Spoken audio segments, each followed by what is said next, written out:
కప్పలు తాము అరిస్తే పాము వచ్చి పట్టుకుంటుందని వాటికి తెలుసు. కప్ప అరిచిందనుకోండి పావుకి తెలుస్తుంది కప్ప ఇక్కడ ఉందని. అందుకని నిశ్శబ్దంగా ఉండాలి. కానీ ఈ 3 జాతుల కప్పలు ఏం చేస్తాయంటేట, వర్షం పడి నీళ్లు భూమి మీదకి వస్తే, స్వామి వాన ఇచ్చావు, నీకు మేము కృతజ్ఞత చెప్పకుండా ఉండలేం. ఒకవేళ మేము అరవడం చేత మేము ఎక్కడున్నామో గమనించి పాములు వచ్చి మమ్మల్ని కరిచేస్తే కరిచేయని, తినేస్తే తినేని, నీకు మాత్రం మేము కృతజ్ఞత చెప్తామని బెకబెక బెకబెక బెకబెక అని 2-3 రోజులు అలా అంటూనే ఉంటాయిట.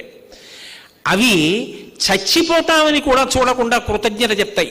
అందుకే వానలు పడకపోతే ఈ కణ్వక కైమక ఉపరి అన్న 3 జాతులలో ఉన్న కప్పని తీసుకొచ్చి పల్లకీలో పెట్టి ఊరేగిస్తారు.